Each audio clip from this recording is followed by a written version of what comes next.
हमारे साथ इस वक्त लाइव मौजूद हैं।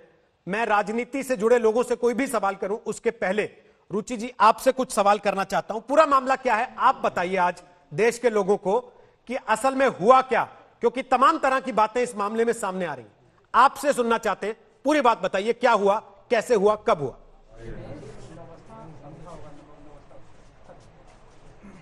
22 तारीख को मेरे भाई का अपहरण हो गया था। 29 तारीख को मेरे भाई की फिरौती की कॉल आई थी। लगातार वो 29 तारीख से कॉल कर रहा था। 13 तारीख को फिरौती का पैसा दिया गया था, 30 लाख रुपए। पुलिस ने व्यवस्था करने के लिए बोला हुआ था, उन्हीं की वजह से व्यवस्था किया था कि वैसे नहीं पकड़ पा रहे हैं तो फिरौती के जरिए पकड़ लेंगे, फिर भी पुलिस नहीं पकड़ पाई।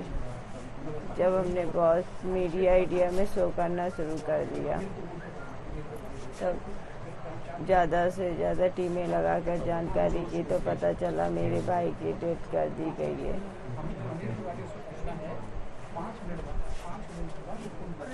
तो आपने 30 लाख रुपए दिए?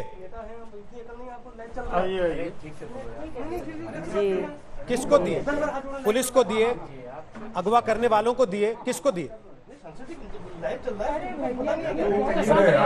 मेरे पापा जी लेकर गए थे पुलिस के कहने पर। जी। तो पुलिस ने क्या कहा था, क्या करेंगे? पैसा दिलवाएंगे तो आप गए थे, आप पैसा देंगे तो वो पकड़ लेंगे? हाँ ऐसा बोला था।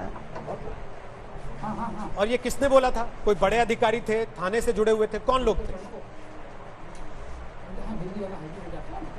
साउथ एसपी और ये रंजीत राय सर। उसके बाद आप लोगों ने पैसे दे दिए? जी। लेकिन फिर क्या हुआ? दे दिए। बीच में बार बार ये बात आई कि नहीं परिवार गलत बयानी कर रहा है। पुलिस आज भी कह रही है कि हमें फिरौती के बारे में कुछ नहीं पता है। दबाव के जरिए जब मुझ पे दबाव डाला जाता था, तुम्हें अपना भाई सही सलामत चाहिए तो मुझे बयान बदलना पड़ता था।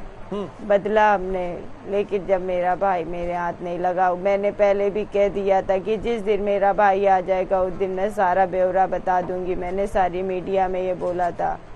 अभी मैं कह रही हूँ मेरा भाई तो सही सलामत नहीं आया, लेकिन मैंने कैसे पैसे किए थे इसका ब्यौरा मैं अब भी दे सकती हूँ कि कैसे दिए थे। मेरे माँ बाप की खून पसीने की कमाई थी।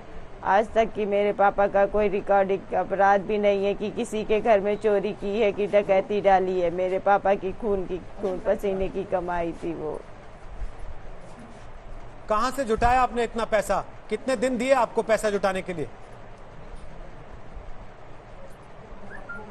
मेरी और भैया की शादी के वो पैसे रखे थे। हमारा मकान किराए पे उठा हुआ है, हमारा खेती का पैसा आता है, हमारी दुकान है, हमारा भैया जॉब करता है, प्लस मम्मी मेरी सिलाई करती है, उससे घर खर्च चलता है। मम्मी ने हमारी गाय पाल रखी है, उससे चलता है। और रहने वाले मेरे घर में 4 लोग थे, हमारा कुछ खर्चा नहीं था। हमारे पापा जी हमारे लिए लगा सरकारी जॉब वाला लड़का देख रहे थे, इसलिए इतना पैसा जुटा के रखा था। मेरे पापा जी कह रहे थे हम दोनों बच्चों की शादी एक साथ करेंगे, अपनी बिटिया के बारात और बच्चे का तिलक। अब पुलिस ने आपको क्या बताया, क्या हुआ है? पूरा केस आज आपने देखा होगा, टीवी पर प्रेस कॉन्फ्रेंस की पुलिस ने। आप लोगों को जानकारी दी गई कुछ? नहीं, कुछ नहीं जानकारी दी गई। अभी तो मेरे भाई की बॉडी भी मेरे हाथ नहीं लगी। हम पुलिस प्रशासन से यही गुहार लगा रहे हैं कि जिंदा तो नहीं ला सके, कम से कम मेरे भाई की बॉडी तो ला के दे दो। एक बार अपने भाई को देख तो ले, उसके राखी तो बांध दे।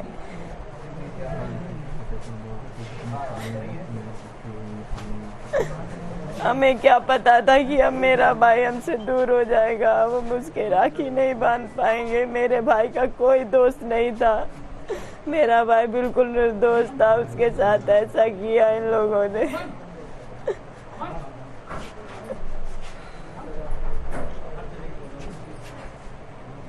रुचि जी, हम समझ सकते हैं ऐसे समय पर बात करना बहुत कठिन है। मेरे लिए आपसे सवाल पूछना भी उतना ही मुश्किल है, लेकिन आपसे सवाल पूछना इसलिए जरूरी है ताकि आपकी बात सबके सामने आए। जिस व्यवस्था तक आप आवाज पहुंचाने के लिए लड़ती रहीं, उस व्यवस्था तक कम से कम आपकी आवाज पहुंचे और किसी और की राखी ऐसे सुनी ना हो जैसे आपकी हो गई है। पुलिस ने आपको बताया कौन लोग थे जिनको उन्होंने अरेस्ट किया है? आपको बताया कि कोई परिचित था आपके भाई का जिन्होंने अगवा किया था? कोई जानकारियां दी है? हाँ, मिलवाया भी था, आपने उससे पूछा भी था। आपने पूछा मेरे भाई से तेरा कुछ लेन देन था क्या? कहता नहीं। हमने कहा कुछ बात चल हुई थी क्या, लड़ाई झगड़ा हुआ था? कहता नहीं। फिर हमने कहा फिर क्यों मारा तुमने मेरे भाई को? तो कहता पैसे के लिए मारा, पैसे के लिए उसको उठाया, फिर उसके बाद मार दिया कि पहचान हो गई है वो जाके बताएगा, इसलिए हमने उसको मार दिया।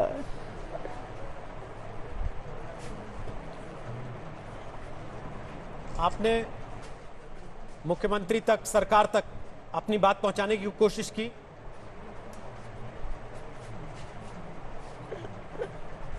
मीडिया के माध्यम से हमारी बात मुख्यमंत्री जी तक पहुंची है।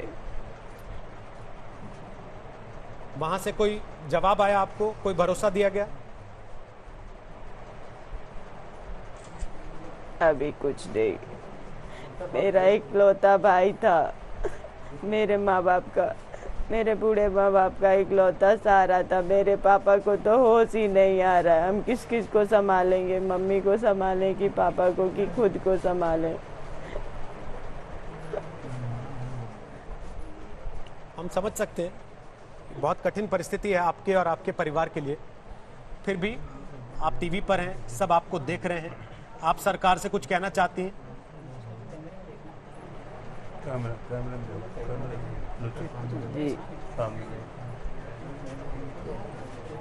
जी कहना चाहते हैं हमारे भाई को न्याय मिले।